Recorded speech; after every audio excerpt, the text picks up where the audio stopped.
All right. Well, hey, welcome to another fun-filled day of differential equations.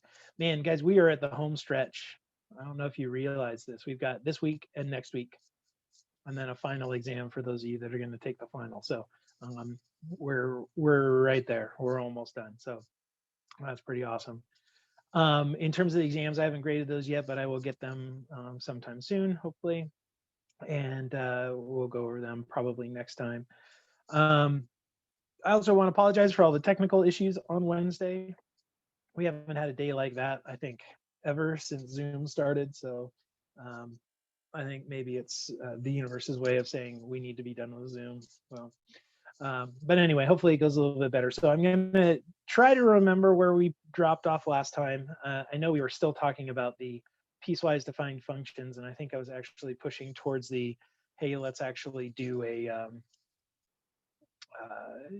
do one of these using Laplace transforms when we've got a piecewise defined forcing function. So we are somewhere in there. I'll do my best to kind of pick up where we left off. You may need to remind me, like tell me that, yeah, we already saw this, or if there's something we need to back up, you just let me know. But before I do that, let me turn it over to you guys. Any questions you guys have on any of the homeworks or anything you've been working on? Can we go over 8.1, number 15b? 8.1, number 15b. All right, I'll put that on the list. Thanks, Jesus.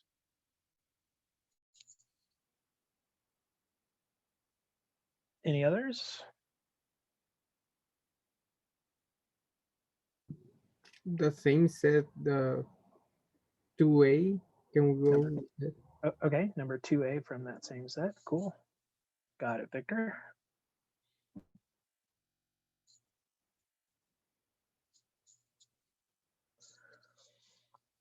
All right, and then Jacob would like to see 8.3, number 26. All right, I got that one.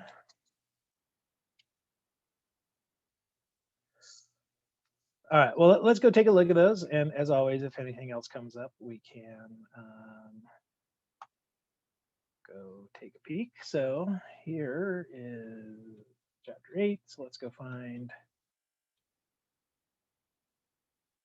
the stuff from 8.1. All right. So starting with 2A.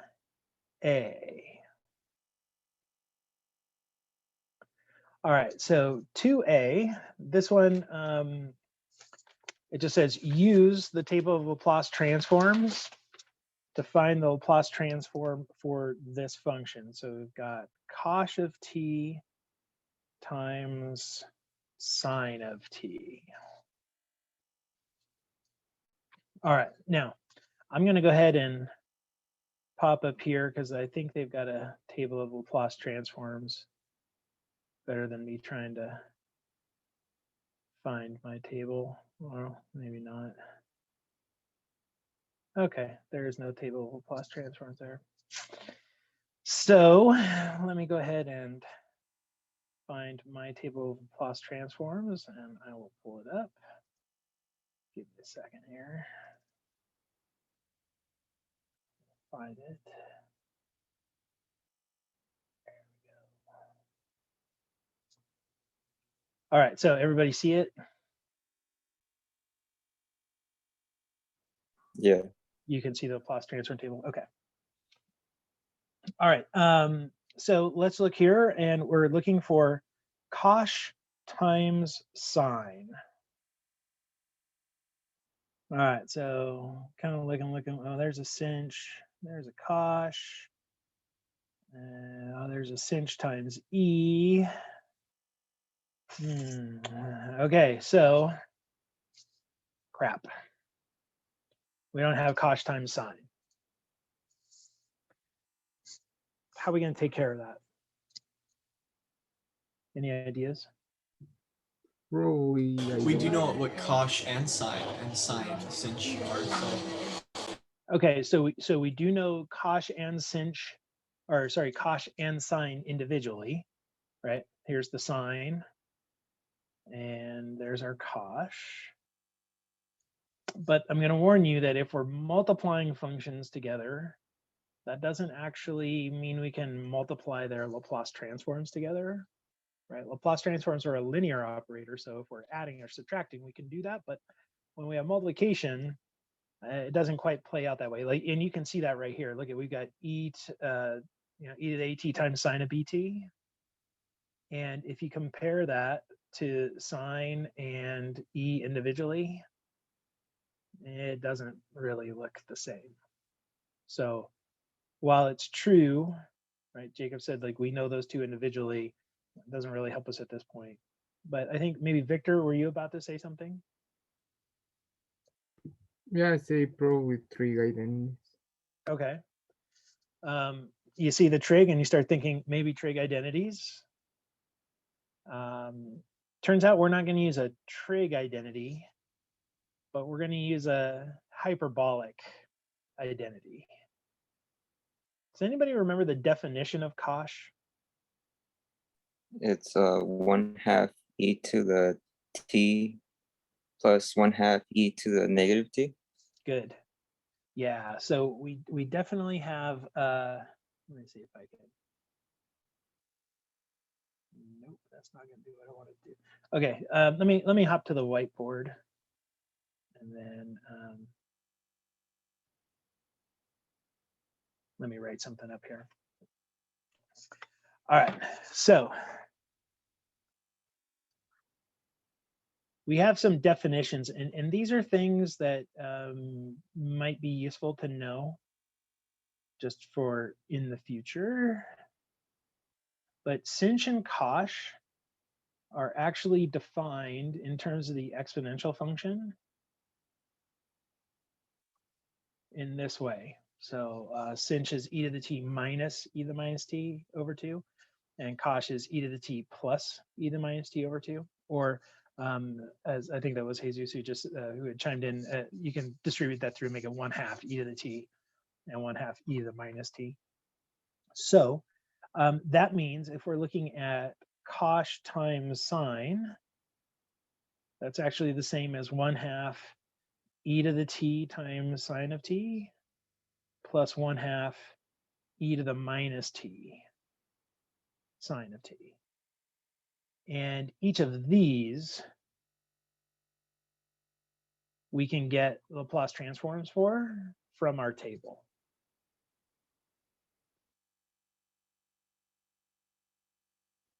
All right, so let me go ahead and switch back now that we know what we're looking for.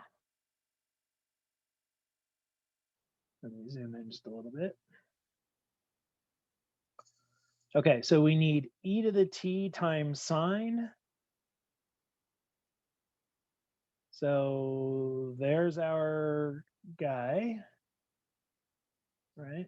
Oh, hold on a second here. Close this and get back to my pointer.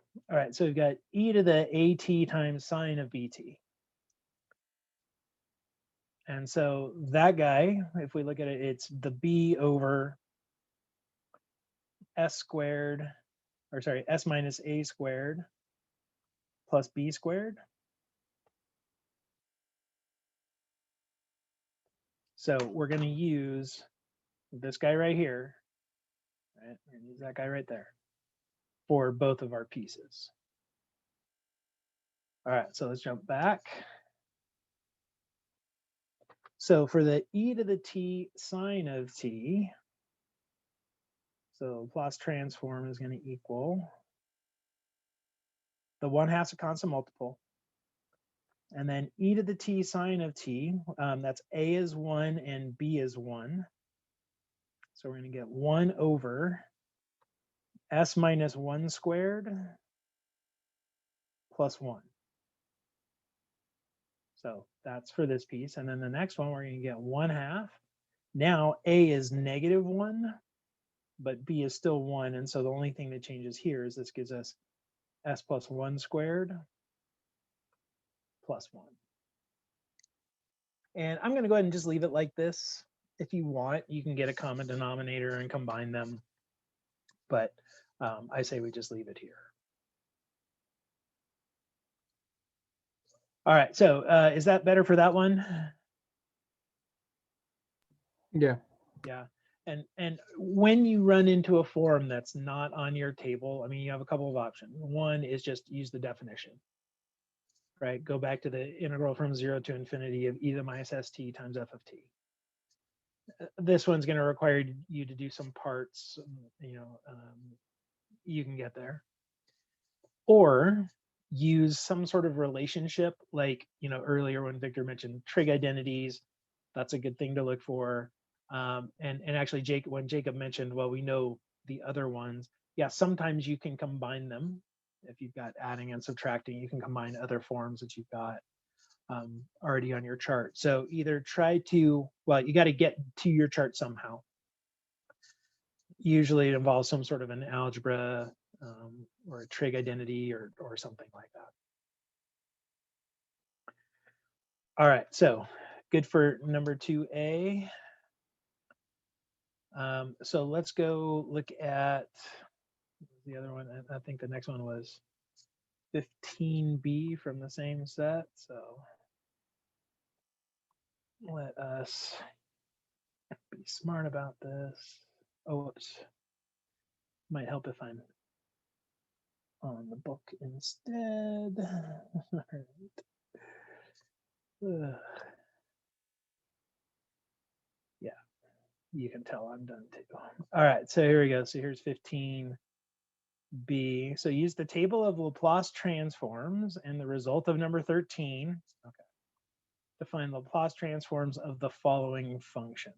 So let's take a look real quick at what number 13 says. 13 says, suppose f is piecewise continuous and of exponential order, and that the limit as t goes to 0 of this thing exists. Show that the Laplace transform of f of t over t is equal to the integral from s to infinity of f of r dr. Okay, so we're not going to prove this, but we're going to use this. So if we come down here to 15b, we've got cosine of omega t minus 1 over t. So let's just look at this thing for a second. So f of t is the top, cosine of omega t minus 1. All right, so is that piecewise continuous? Yeah, that's continuous everywhere, right? Cosine of whatever minus 1. That's a difference of continuous functions, so it'll be continuous. And then it says, and be of exponential order. Okay, now we've not talked about exponential order, but you can just trust me that the trig functions are of exponential order. Okay, and then we need the limit as t goes to 0 of f of t over t to exist. So if we look at this thing, obviously as t goes to 0, we get 1 minus 1 over 0, which is 0 over 0. But if you take a derivative, you get the minus omega sine over 1, right? If we do L'Hopital's rule. And that thing, the limit definitely exists. I don't know if you recognize that limit. That was one of the limits we taught you early on in calc, because you need that limit when you're proving the derivatives of sine and cosine. So anyway, but that limit exists. So it meets all of the conditions here. So then it just says the Laplace transform of this thing is going to be the integral from s to infinity of f of r dr. All right, so what the hell is f of r? What does that mean?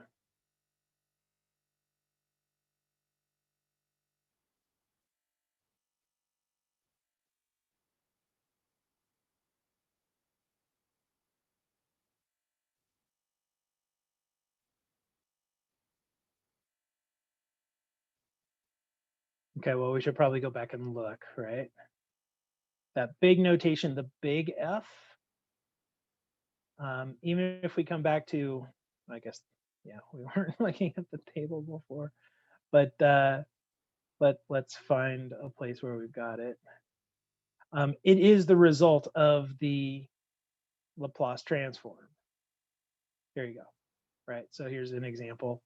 So f of t is the function itself, and then f of s is its Laplace transform.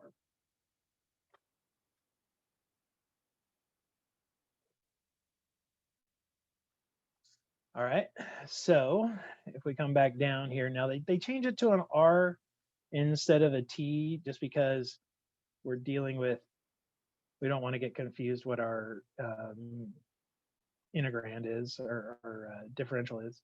So basically what we need to do is we need to find the integral from s to infinity of big F of r, where f of r is the Laplace transform for f.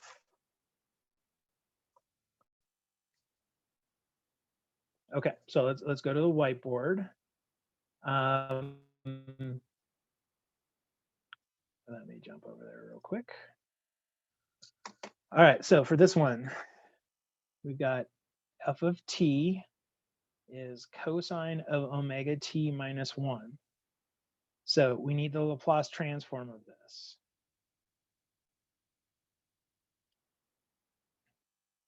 All right, so let's go ahead and go back to the chart. Let me switch it here to our Laplace table chart.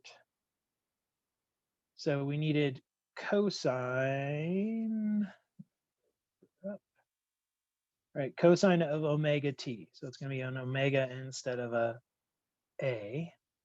But that's going to give us s over s squared plus omega squared.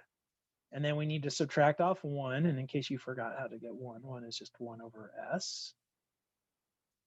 So we'll go back to the whiteboard. And so our Laplace transform for this thing is going to be s over s squared plus omega squared minus 1 over s. And I am going to go ahead and get a common denominator here. So that's s squared minus 1 over s squared plus omega squared.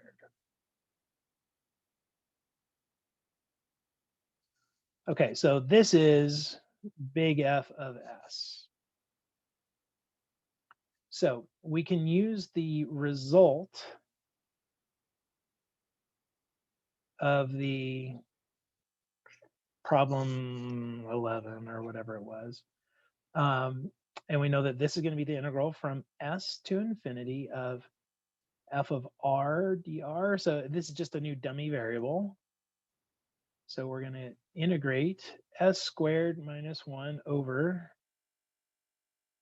s squared plus omega squared. Oh, there should be an s times that. I'm getting my common denominator. Except those are supposed to be r's. Hold on. I'll get there eventually. R squared minus 1 over r times r squared plus omega squared dr. All right, so we need to integrate this thing. So before I actually do the integral, are you okay with where I'm going here?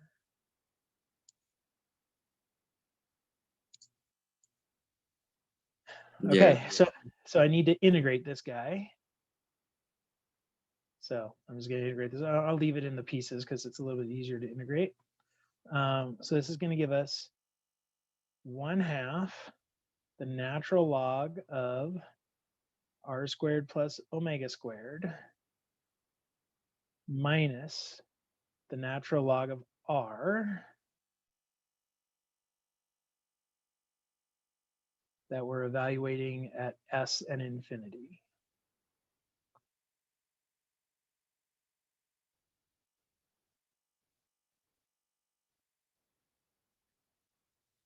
So just imagine doing these things where r is our variable instead of s, and we get this. So let me go ahead and combine this into one log. So we get the natural log of the square root of r squared plus omega squared over r. And we're now going to evaluate that at s and infinity. So the s part is going to be a little bit easier because we just plug in s, we're going to get minus the natural log of the square root of s squared plus omega squared over s. But then we have to know what happens to this as we go to infinity. Well, this one's going to require some L'Hopital's rule, because on the inside, we get infinity over infinity. The natural log of infinity minus infinity, of course, or divided by infinity, who knows what that is. So we'd have to do some L'Hopital's rule.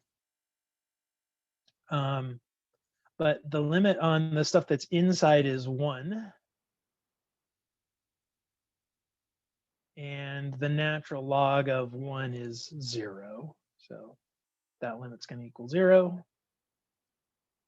So we got the negative natural log of the square root of s squared plus omega squared over s.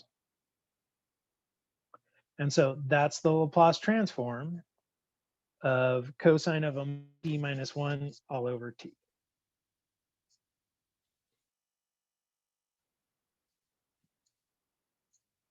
So this is a really handy trick, this thing right here.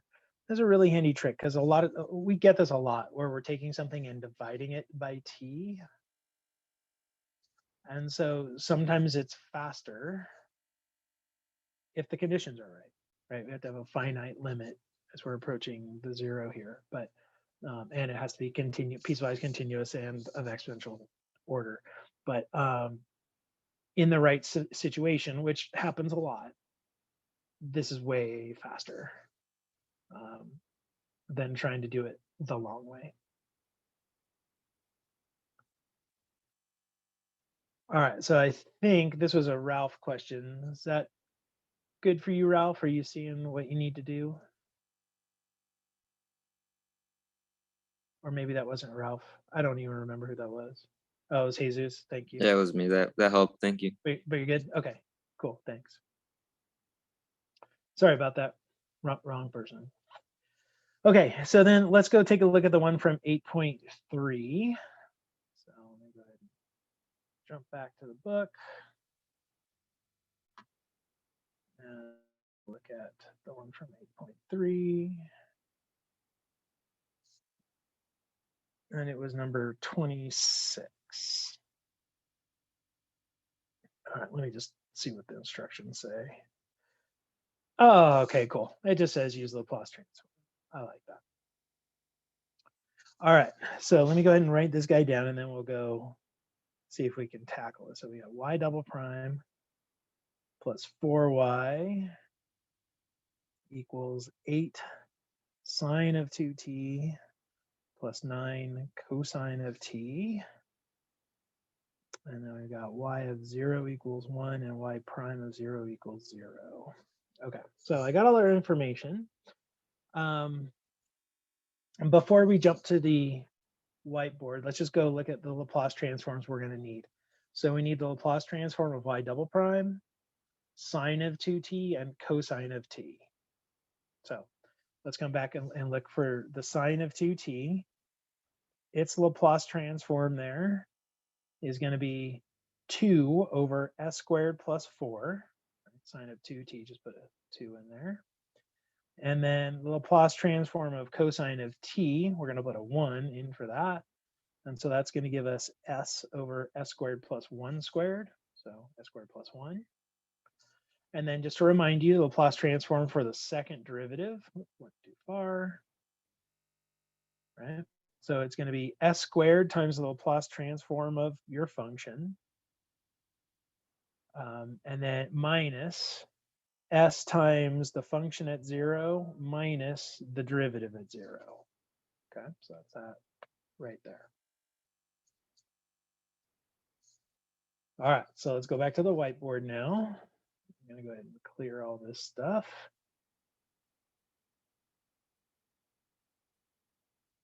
And we'll start fresh.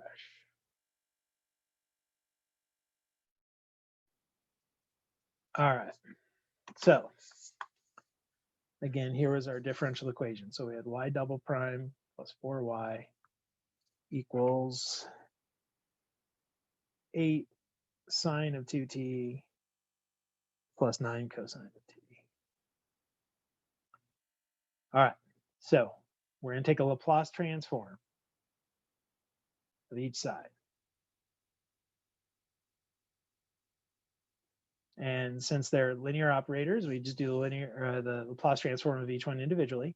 So the y double prime, that's going to give us s squared times the Laplace transform of y minus s times y of 0 minus y prime of 0.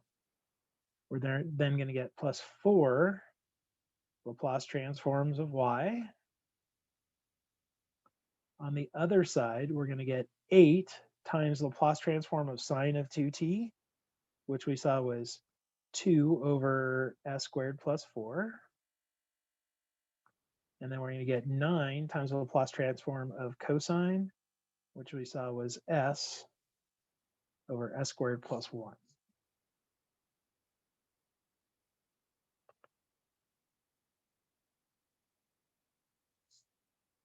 All right, so are we all good with the Laplace transform of each side?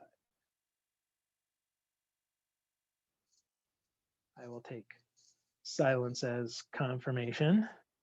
All right, now we know y of 0 and y prime of 0. Those were told to us. Y of 0 is equal to 1. And y prime of 0 is equal to 0. Those were the initial conditions that were given to us. So we're going to put those in. And then I'm going to move things around so I have only my Laplace transforms over here. So I'm going to get s squared plus 4 times the Laplace transform of y is equal to 16 over s squared plus 4 plus 9s over s squared plus 1 plus s, right? This minus s, I move it over here. I get there.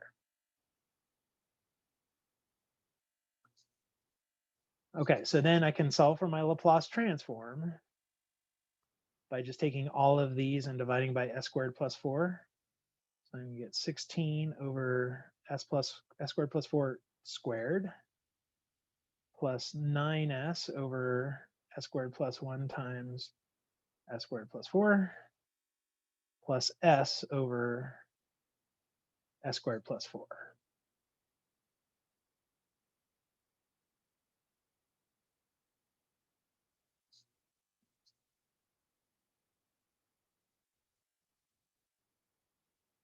All right, so how's my algebra looking? Have I made any mistakes? Really, the question should be, where have I made a mistake? Because that usually seems to be the case.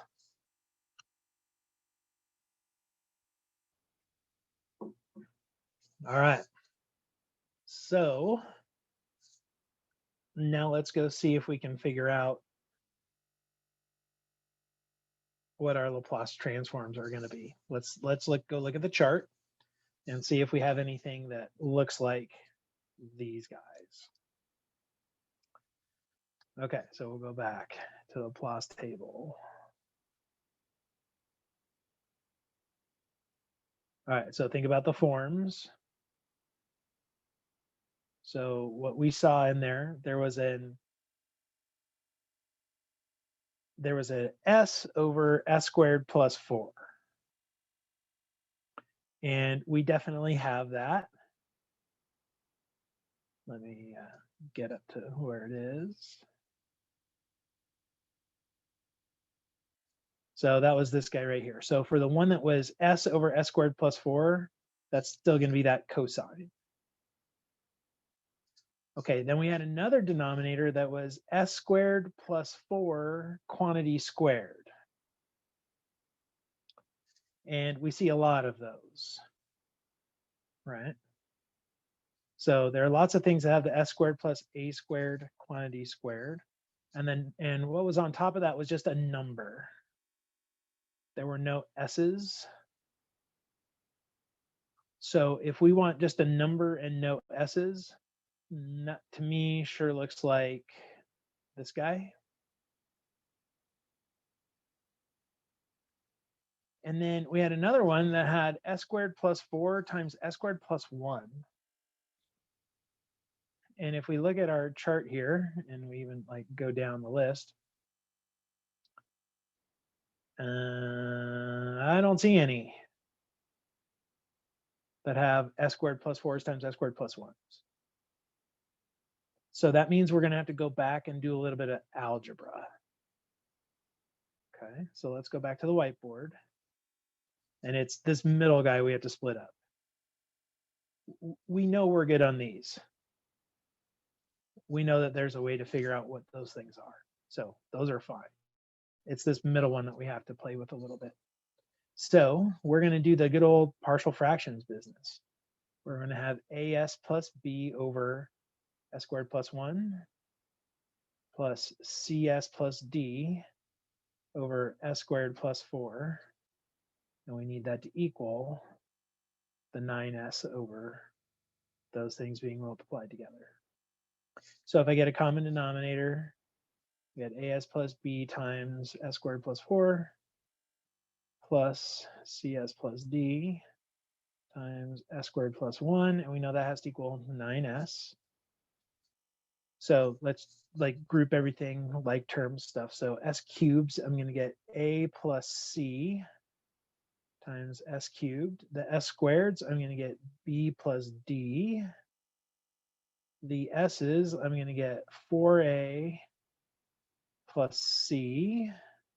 And for the constants, I'm going to get 4b plus d. So this is going to give us a system a plus c equals 0, b plus d equals 0, 4a plus c equals 9, and then 4b plus d equals 0. So we need to solve this system. And if you do that, this is going to give you a equals 3, b equals 0, c equals minus 3, and d equals 0. I'll leave that to you to confirm. Okay, so that changes this then to a, so 3 over s squared plus 1 minus 3 over s squared plus 4. And then the other two stayed the same.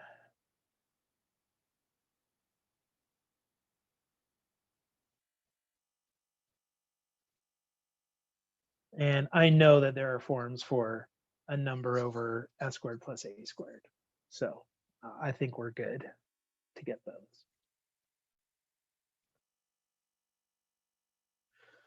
All right, well, let's go see what those guys need to be again. I'm just writing them down so I don't have to guess at what they are. My memory's not that good. All right, so let's go back to the Laplace table. All right, so the first one was 16 over s squared plus 4 squared. So let's look at that. That's this guy. That's this one. So if we're going to have s squared plus 4 squared, that means a is equal to 2. If we put a equals 2 on the top, we get 16. And so that's exactly what we had. So that's just what the a equals 2. So that's going to be sine of 2t minus 2t cosine of 2t. All right, then we had an 3 over s squared plus 1. Okay, well, that's this form. S squared plus 1 would be a sine of t, but we had a 3 on top, which means there's going to be a 3. So it'll be 3 sine of t. We also had an s squared plus 4 on the bottom, so that's an a equals 2. But we actually had minus 3 on top, so that's going to be a minus 3 halves sine of 2t. And then we had s over s squared plus 4. So that's this piece, which is a cosine of 2t. All right, so let's go back to the whiteboard and we'll put all that in. So this is equal to sine of 2t minus 2t cosine of 2t. So that was the first piece. And then we got plus 3 sine of t. That was this one. We get minus 3 halves sine of 2t. That was this one. And then plus cosine of 2t. And that was this piece. Or sorry, not cosine of 2t, cosine of t. No, yeah, cosine of 2t. There's a 4. Never mind. I lied. Cosine of t. And the only other thing that I would do if this were me is I would actually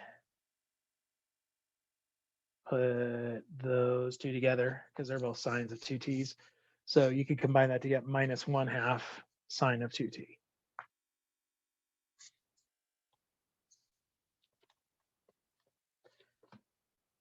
All right, but there is our answer using Laplace transforms. And I want you to think about what we would have had to do otherwise. We would have started by finding the solution to the homogeneous. And that would have given us sine 2t and cosine of 2t. So we would have had a times sine of 2t plus b, or why not? No, not why not. C1 times sine of 2t plus C2 times cosine of 2t. And that would have given us these two pieces. But then we would have had to do some sort of like maybe undetermined coefficients with these guys, where our guess, like for the 9 cosine of t, we'd need an a cosine t and a b sine of t. And then for this one, the sine of 2t would suggest an a sine of 2t cosine sine of 2t. But those were already in our fundamental set. So we would have had to multiply them by t's and then go through the process. Well, that's where this guy came from, the minus 2t cosine 2t. And the 3 sine of t came from what would have been our guess for the 9 cosine. Anyway, so I would have gotten us there, but this one required like no calculus whatsoever. It was only algebra, which I know for you guys is not necessarily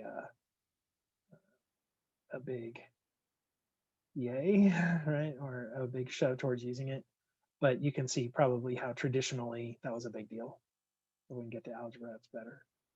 I just think it's beautiful, honestly. I think it's really eloquent. Uh-oh. Ralph. The 3 is supposed to have an S? Oh, you're right. Son of a biscuit. Let me go back. I wish I had seen your chat there a little sooner. You were right. The A and the C were S's. Dang it. But the good news, the good news is that that changes this to a cosine and that to a cosine, which then means I guess we can't combine those two, but we could combine these two.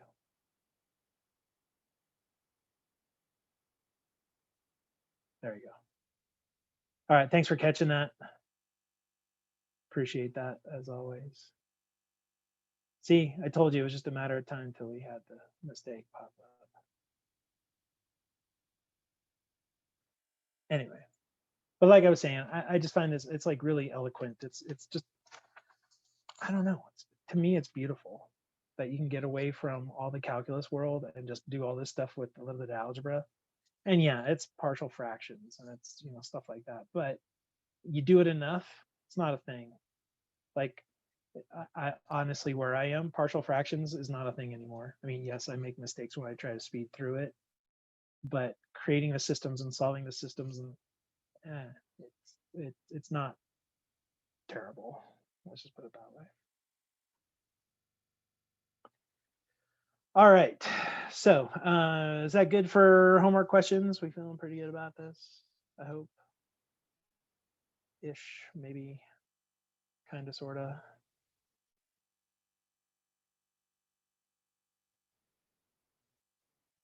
All right. So let's get back to this Heaviside stuff and how we use the Heaviside function with the Laplace transform. So again, I'm not exactly sure where we left off because of the just constantly getting booted out. So I'm not really certain. So let me just do a little bit of review all the way around, and then we'll kind of go from there. All right, so real quick, remember the Heaviside function, UC of t. It's the function that's 0 and then 1, and it turns on when t is bigger than or equal to c. All right, so when we're under c, we get 0, and when we get bigger than c, we get 1. And then we saw what the Laplace transform was on these.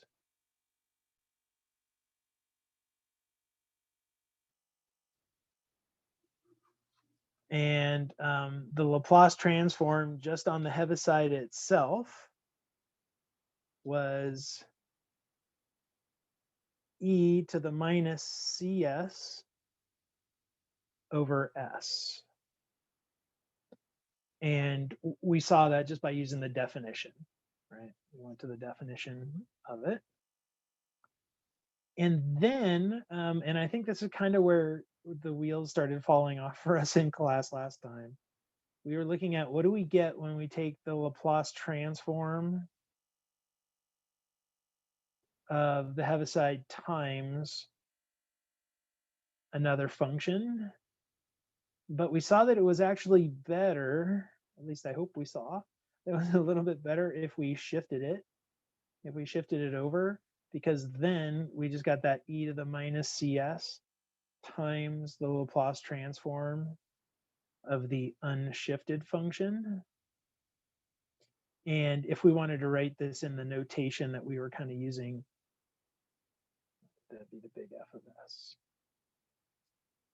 So am I correct that we did make it through all of that?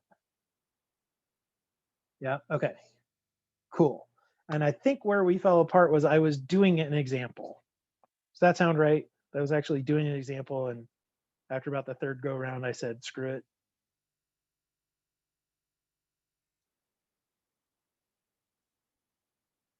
Well, let's go ahead and continue that idea of doing an example here.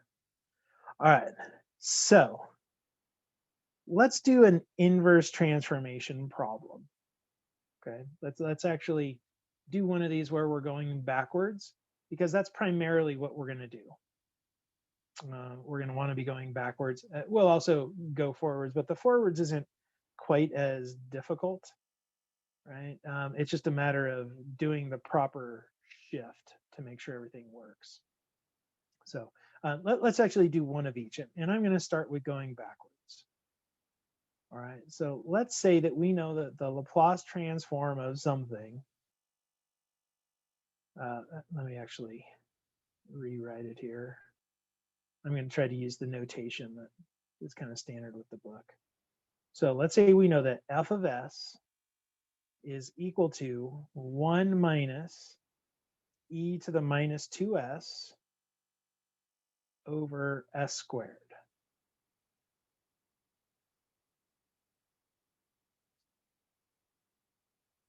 All right, now, what's going to tip you off that there's a Heaviside function is this right here.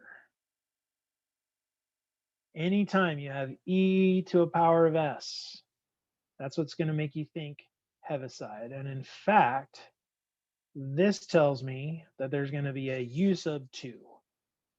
So whatever this function is, okay, whatever it is, it's going to have a piece that turns on at 2.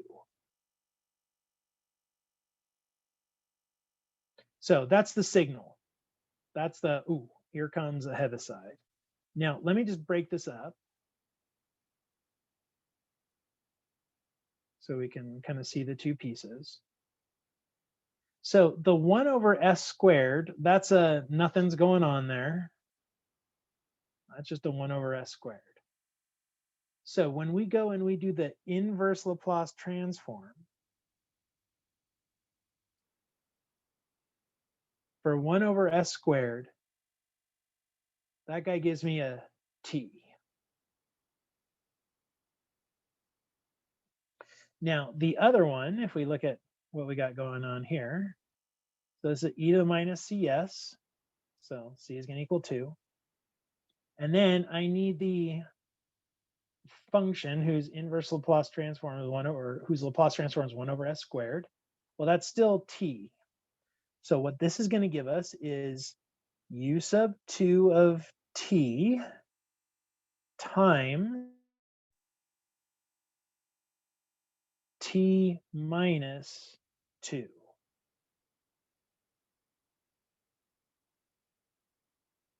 And I really want to stress what happened here because it's really easy to miss and see, well, whoa, what's going on? Because I dropped the f, right? But I didn't really. Because for this one, right, if f of s is 1 over s squared, then f of t is t. So what I needed was f of t minus 2, which is going to give me t minus 2. So that's where this came from. So here is this function written with the Heaviside notation. But I want to go ahead and write this in the usual way that we write piecewise functions. All right, so this, it starts with just plain old t, and we're going to get t for a long time. We're going to get t until we get to 2. But then once we reach 2, let's think about what happens. I have t, and now I'm going to remove t minus 2. So I take away the t and I add 2.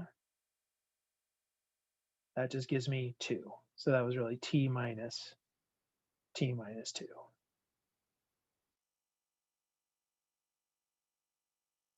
So this function right here is the same as the piecewise function, t when t is less than 2, and 2 when t is greater than or equal to 2. So that's how we're going to go backwards. We're going to find what the function should have been, and then we will adjust it accordingly. So let me show you another one. I want to do a couple of these because going this direction is, I think, the more important piece. I didn't mean to erase that. Shoot. Okay, let me put it back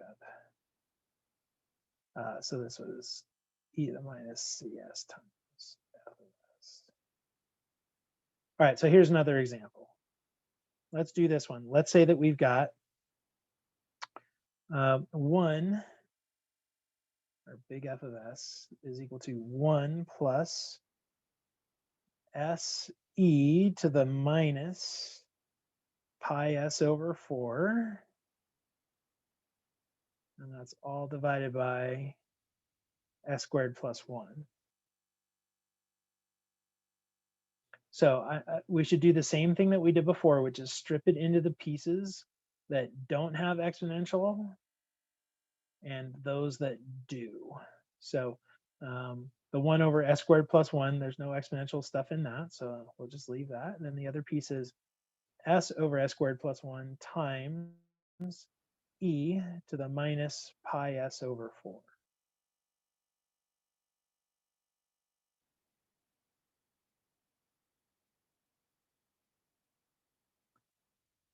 All right, let's go backwards now. So f of t, little f of t, is going to equal, all right, so the 1 over s squared plus 1, if we go back and look at our chart, that's the a over s squared plus a, which is sine of t, sine of at, so sine of 1t. So that's going to give us sine of t. Okay, then we're going to add to it a Heaviside function. And what's the c for this Heaviside function?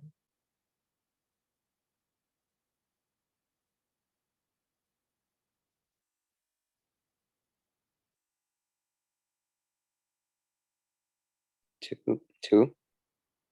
It is not 2. 4. Getting closer. So think about what we're looking for. C is what we're multiplying to the negative s.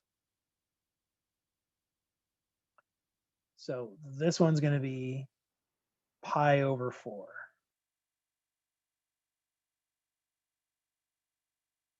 But it's going to be positive, because positive c leads to negative exponent. So this is going to be u pi over 4. So whatever this new thing is, it's turning on at pi over 4. So when we do our piecewise, right, we're going to have when t is less than pi over 4, and then we're going to have when t is greater than or equal to pi over 4.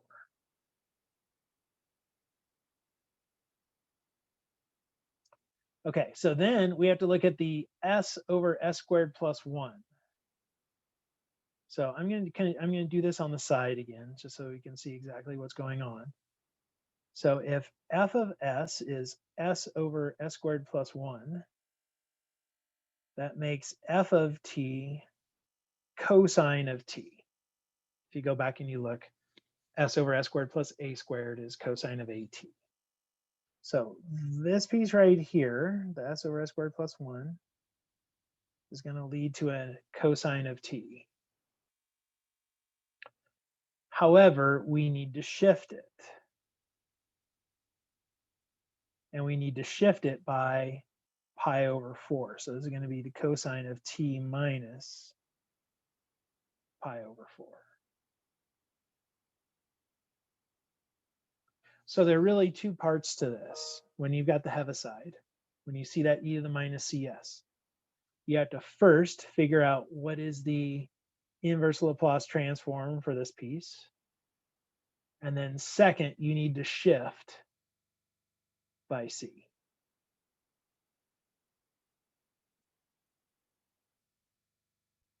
All right, so there is our piecewise defined function.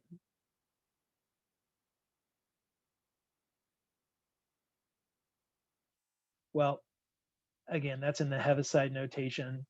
Let's write it in the kind of usual way that we do this. And so what we're going to see from this then is that f of t is equal to sine of t when t is less than pi over 4. And then it's going to be sine of t plus cosine of t minus pi over 4. I really need to learn how to write my 4s differently for my tablet.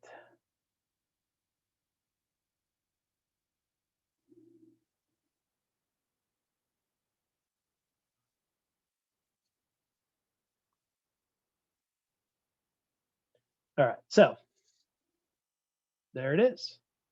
There's actually our inverse Laplace transform of this. Now, we clearly can use trig identities, like you can use the difference of angle identity and, you know, break that thing apart to your heart's delight. right? And do all that stuff. But if all we're looking for here is just what is the answer, there it is. All right, so how are we feeling about going that direction?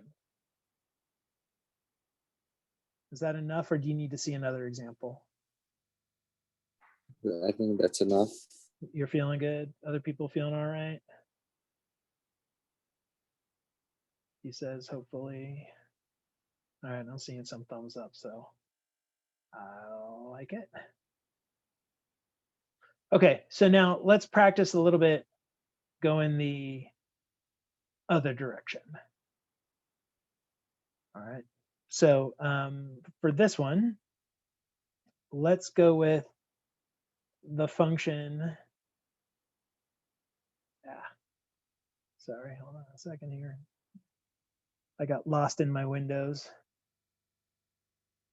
I increased the picture windows of you guys so I could see you a little bit better, and then next thing you know, everything's all cranky on me. All right, so let's look at this one, and we're going to find the Laplace transform of this. So we're going to go the other direction now, and let's just do an easy kind of guy, which it's going to be 0 when, let's say, t is less than pi, and then it's going to become cosine of t when t is greater than or equal to pi.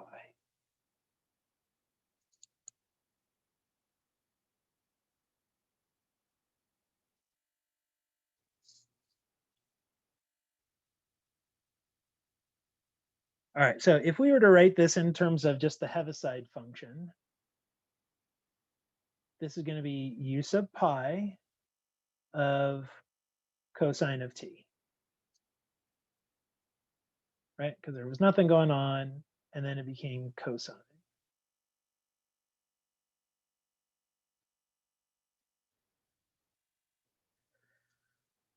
All right, now this is what we want to take a Laplace transform for. But you can probably see what is going to be a potential issue or what we have to take care of here. Because I've subsequently erased it, but if you remember, what we wanted when we had a Heaviside function is we wanted the function shifted by pi.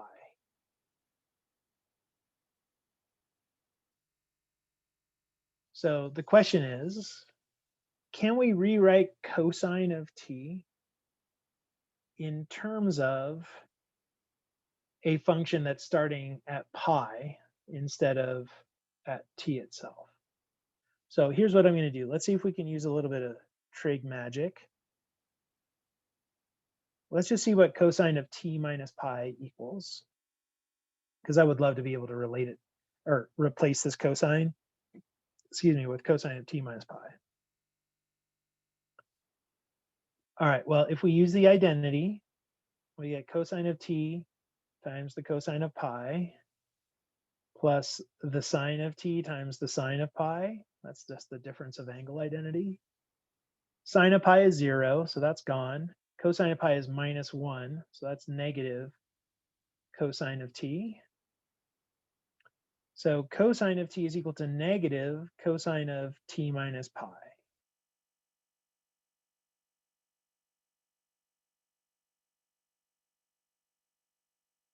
So I'm going to put that in there. I'm going to rewrite this as u sub pi of t times negative cosine of t minus pi. And now I'm going to take the Laplace transform, because this is in the perfect form for us. Now, when I take that Laplace transform, I'm going to get a minus from that negative e to the minus pi s from the u sub pi times the Laplace transform of cosine of t. And Laplace transform for cosine of t is this right here. It's e to the minus pi s times s over s squared plus 1.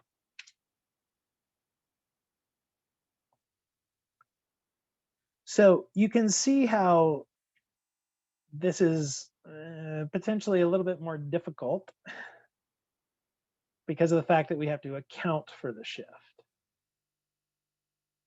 We have to adjust for the shift before we take the Laplace transform.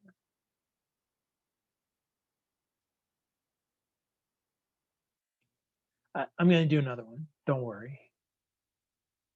But hopefully you're kind of seeing what I did here. I had to relate my original function to the one that was being shifted. And so we're going to do that a lot. We're going to take these things and adjust them accordingly.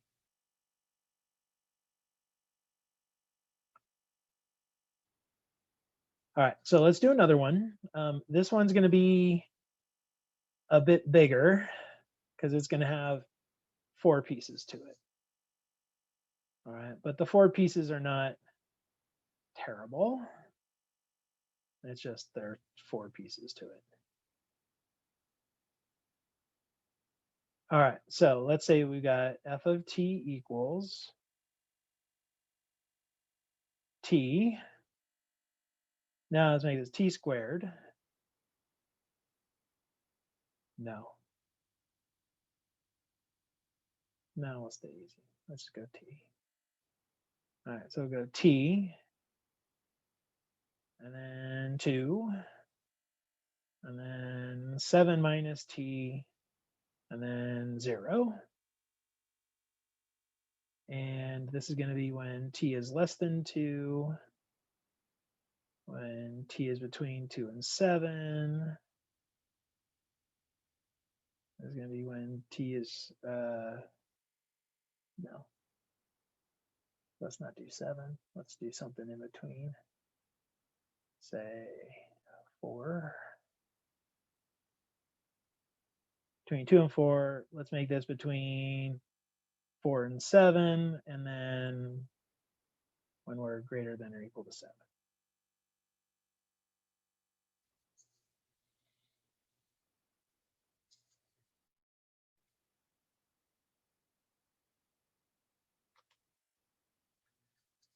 All right, so here we go. Let's start by writing this in terms of the Heaviside function, because then we can start figuring out what we need to do with Laplace transforms. So we start with t. Then at 2, we need to turn on 2 and turn off t. So that's going to be 2 minus t. Right? Turn on 2, turn off t. All right. Then at 4, we need to turn off 2 and turn on 7 minus t.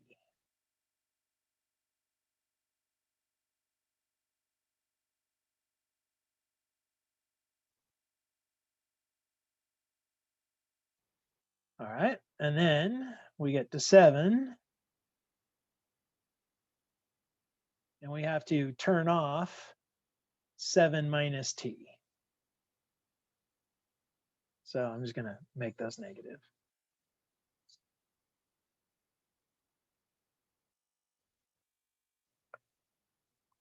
All right, so let me just simplify this a little bit because I got like some subtractions and weirdnesses going on here. So 2 minus t. This is 5 minus t.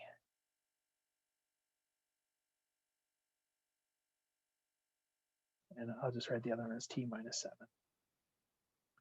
All right, so before we find the Laplace transform, how you guys feeling?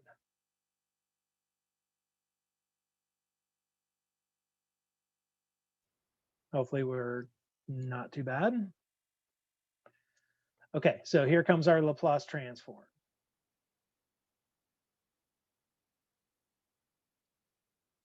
Laplace transform of all this stuff. Okay, so t, Laplace transform of t is 1 over s squared.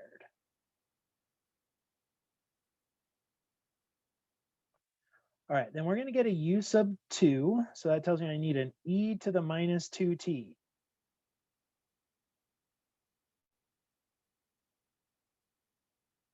And I'm still going to take a Laplace transform. But let's think about what function this is if it's a t minus 2.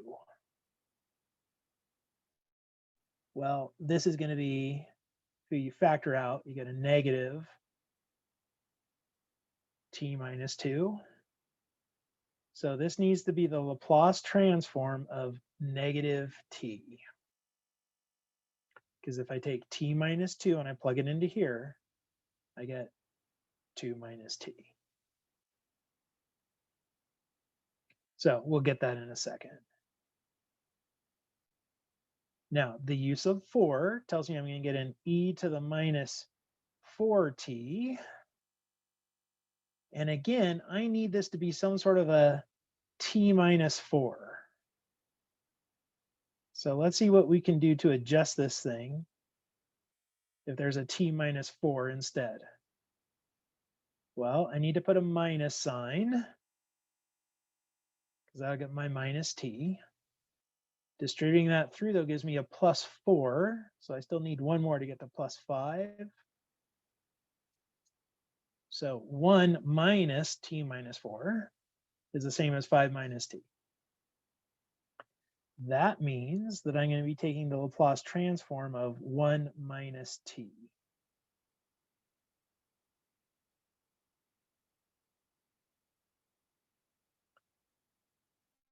All right, so then we get to 7. So I'm going to have e to the minus 7t. And this one's just the Laplace transform of t. Because if I put t minus 7 in there, I got that guy. So when you're going in this direction, just think about whatever the function is being multiplied, adjust it so that it's something in terms of t minus c. If they're linear, they're pretty quick. When they're not linear, like even here with the trig, it requires a little bit more. All right, well, let's finish this off. So f of s is going to equal, we have a 1 over s squared. Okay, the minus, bring that out front, e to the minus 2t, and then the Laplace transform of t was 1 over s squared, so boom. Okay, this one, now we're going to get e to the minus 4t, but we need the Laplace transform of 1 minus t. So 1 was 1 over s, t was 1 over s squared. And then lastly, the e to the minus 7t times the Laplace transform of t, 1 over s squared.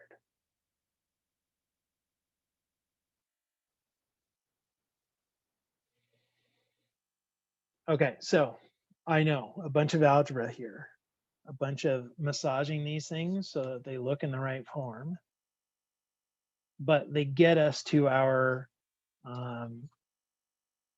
Laplace transforms pretty quickly once we do that.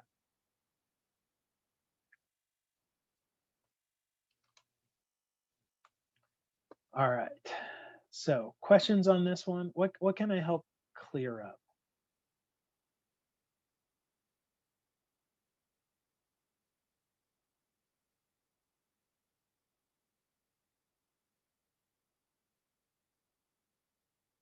Nothing? We're mostly good? I think so. Okay. It's going to be one of those things that if you do a few of them, you're going to start seeing how they work and you're going to feel a little bit better, right? You're actually going to start getting them and seeing how they work. All right. So let's do this. Let's actually look at how we use these to help us out when we're solving a differential equation. All right, so let me do this. Let me go ahead and clear all my drawings here. And let me just give you a problem that we're going to try to solve. All right, so this is just a good old differential equation. We can make up a situation where it comes from if we really want to, but we'll just leave it. So we're going to solve y double prime plus 2y prime plus 5y equals 10 u sub 1 of t and then we're going to have initial conditions of y of 0 is 3 and y prime of 0 is 0. And actually, let's kind of create a word problem-y kind of problem that would give us this. So let's go to a spring example because springs are pretty easy. So I don't know if you remember your spring stuff, but that was the m y double prime plus gamma y prime plus ky equals f of t. So this would be, we've got a spring with a spring constant of 5. It's in whatever medium that is, creating a dampening force with a dampening constant of 2. And our mass is 1, so we got a 1 kilogram mass hanging from the spring. And then we're applying this kind of force to it, which means at first there is no force, but at time 1, a force of 10 newtons begins and continues. So this would be, there's some force pulling it down with 10 Newton force the entire time. So maybe there's like a fan or something blowing down on it. You know, somebody attaches a rope and just starts pulling on it with a force or whatever. Okay, but this is a force that turns on after 1 second. And then the initial conditions, this would be, okay, we're going to pull the spring down, the mass 3 meters down. And then the y prime of 0 equals 0 means we're just letting it go, right? So we got the mass, we pull it down 3 meters, let it go. And after 1 second, that constant force starts pushing down 10 newtons. Okay, whatever weird kind of situation would lead to that, I don't exactly know, but that'd be the kind of thing that would lead us to this. All right, now, if you want, you can think of this as, again, it's equal to 0 when t is less than 1 and 10 when t is greater than or equal to 1. And if we were going to do this without the Heaviside, we'd have to do this 2 times. We'd have to first solve the homogeneous with the initial conditions. Then we'd have to solve the non-homogeneous, and we'd have to create the initial conditions. And those initial conditions would come from the solution to the first when we plug in t equals 1. So in essence, it would be 2 initial value problems. And that's kind of the benefit of this Heaviside stuff, is that it makes it so that you don't actually have to do 2 different problems. We just solve it all at once. All right, so here goes. Let's take a Laplace transform of both sides.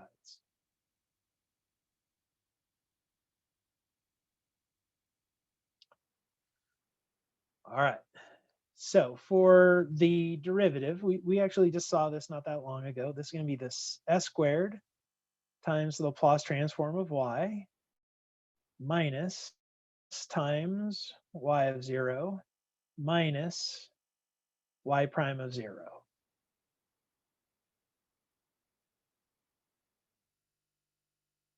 All right, so there's our y double prime. All right, so now we need to get the Laplace transform of y. All right, well, let's just go back and look at that guy again. Let me find my Laplace transform table to share with you. And somewhere down here, if I can grab it. It's too far. Oh, there it is. Right. So here's our derivative. So we're going to get S times the Laplace transform of y minus y of 0. Okay, so we'll go back. So we're going to get plus 2 S times the Laplace transform of y minus 2 times y of 0. So that was this piece. And then we're going to get 5 times the Laplace transform of y.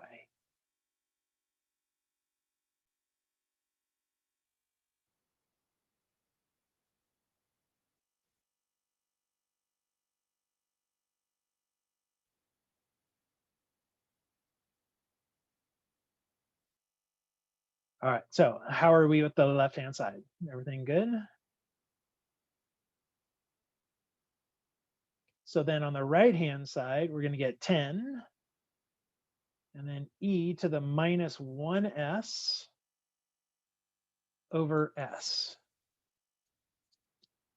Because the Laplace transform of the Heaviside, u sub c, is just e to the minus cs over s.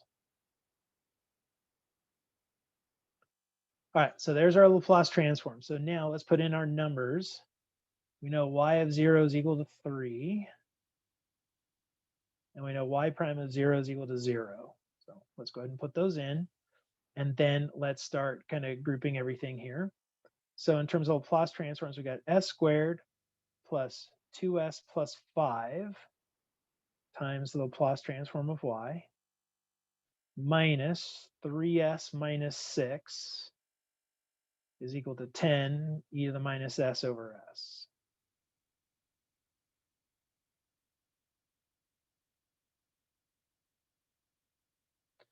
All right, so then we'll do just a little bit of algebra on this.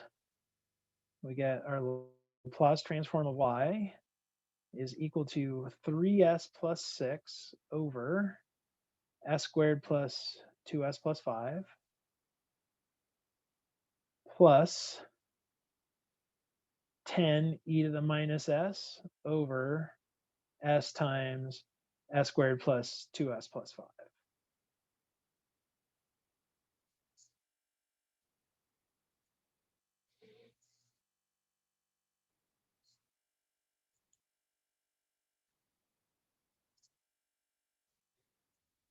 All right.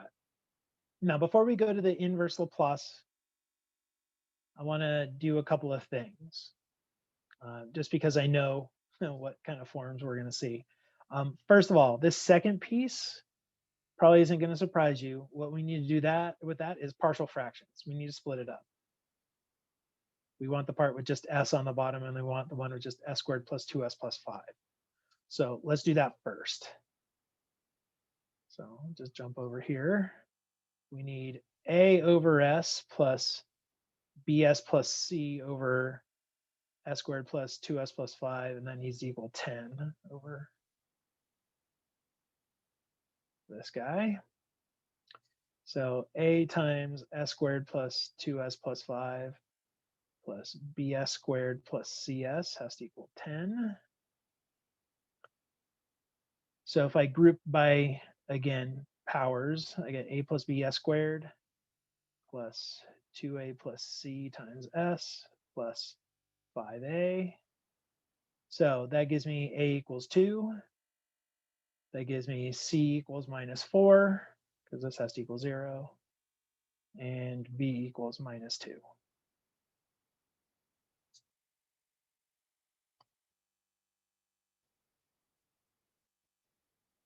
So let me rewrite this now. Laplace transform y, 3s plus 6 over s squared plus 2s plus 5 plus, okay, so I have a over s. So let me write e to the minus s times 2 over s. And then minus 2s plus 4 over s squared plus 2s plus 5. They're both minus. I just factored it.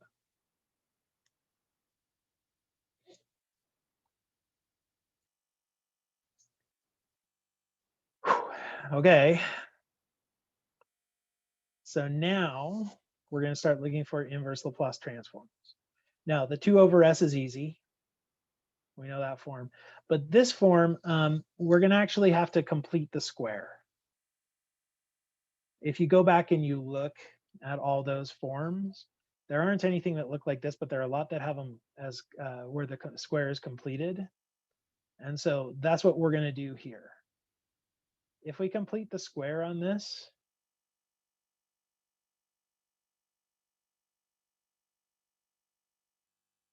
that's going to be s plus 1 quantity squared plus 4. And so that's what we're going to want to look for in the bottoms of fractions.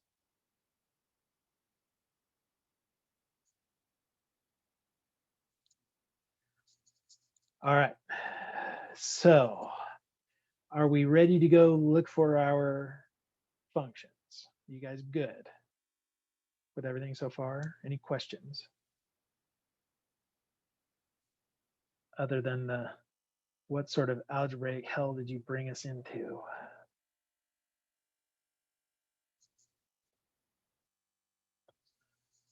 Okay, so remember what we had? We had s plus 1 quantity squared plus 4. And you can see that form all over here, right? There's a s minus a quantity squared plus b squared. That'd be where a is minus 1 and b is 2. Right, so we want this kind of form. And we see a whole bunch of them. So let's kind of keep track of which ones we're going to want. All right, so it looks like we want this guy. And it also looks like we're going to want this one because that's got some s's. The next two, with sinh and cosh, are not going to be useful because it has subtraction on the bottom, but we've got addition. So I think we pretty much just need these from 19 and 20. Right? So for the sine, so e to the at sine of bt, that's going to give us a b over s minus 1 squared plus b squared. And then for the cosine,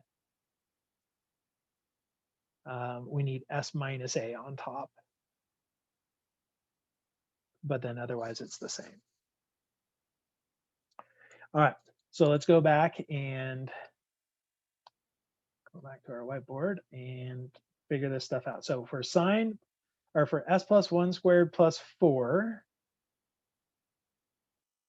we've got then a is equal to -1 and b is equal to 2. So what I'm going to do, since we need s minus a on top, I'm going to start by kind of breaking it up that way. If a is -1, I need s plus 1s. So this top is going to be the same as 3 times s plus 1 plus 3. And this top is going to be the same as 2 times s plus 1 plus 2.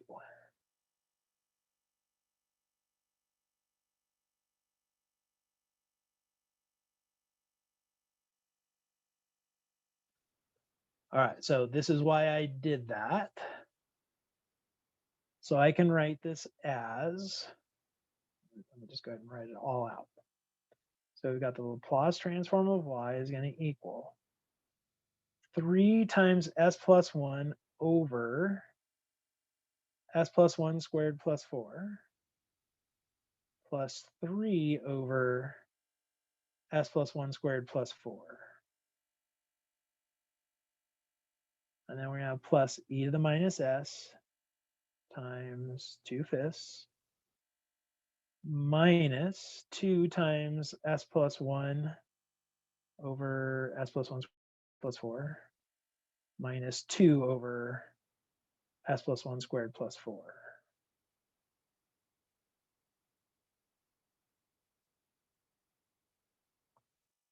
And believe it or not,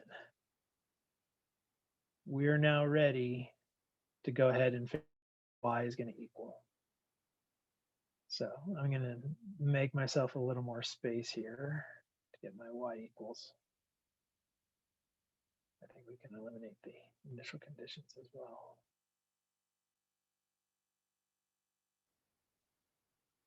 All right. So here we go.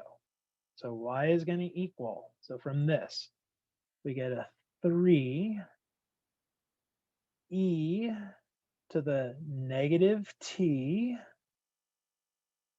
times the cosine of 2t.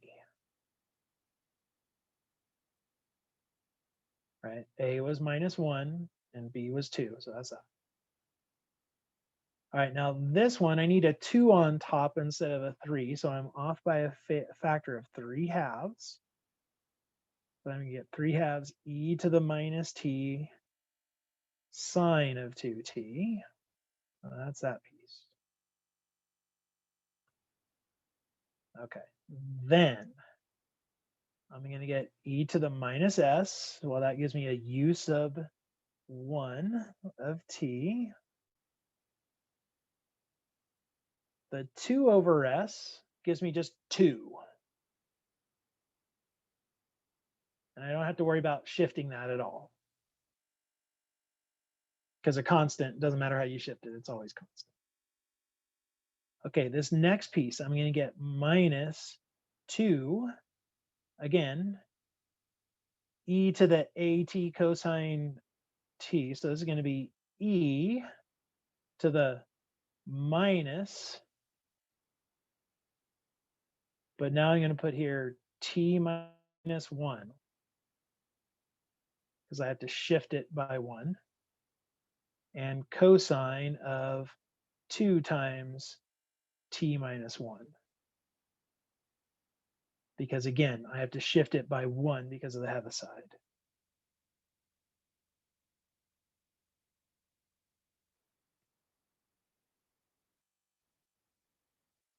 And then this guy, well, the 2 on top gives me exactly sine, so it's going to be minus e to the minus t minus 1 sine of 2 times t minus 1.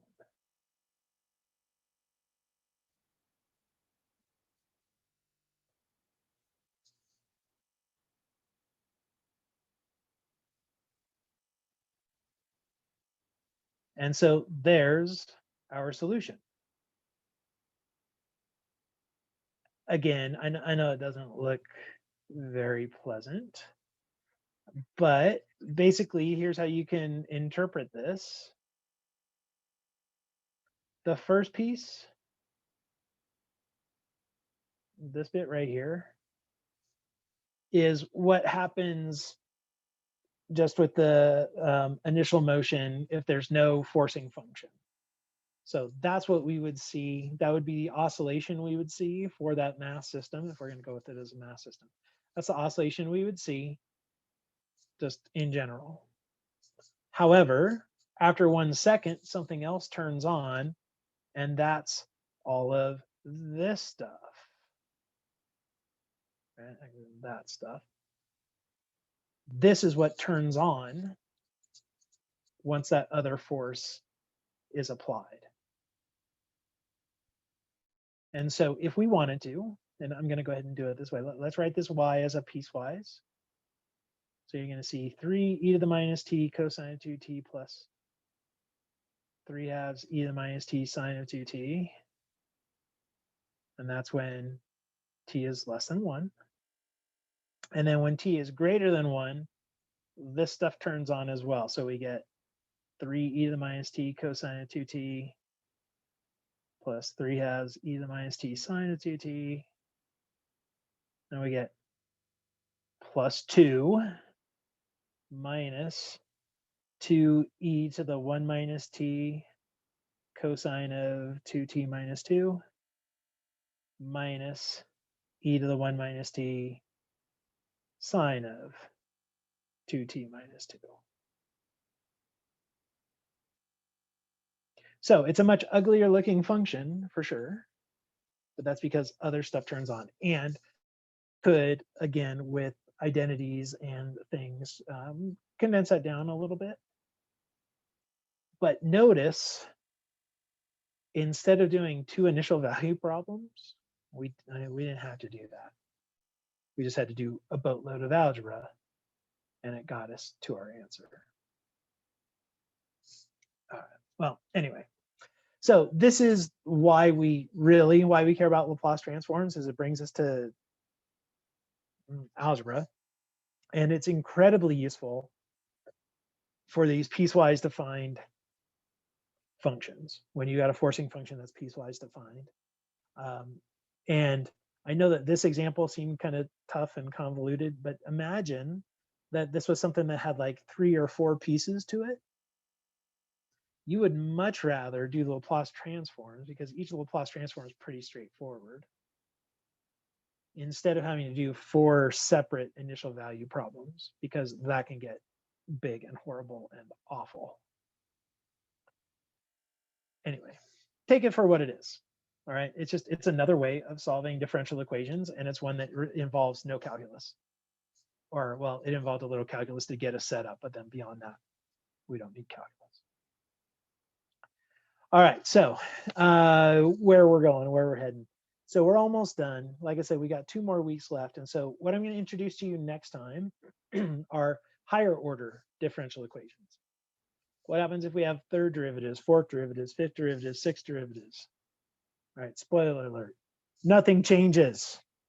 Nothing changes. We use all the same methods. Nothing really changes. All right, so I'm going to show you that, and you're going to see that it's actually not a bad thing. I mean, they get horrible if you have to do things like series solutions and whatnot, but all the methods that we've done for double or for 2nd order, we're going to apply to any order. So I'm going to show you that. And that'll probably be the rest of this week. And then next week, I will show you how we deal with systems of differential equations, why we need to worry about that, and then how we deal with them. All right, so that's where we're going. That's what to expect the next couple of weeks. All right.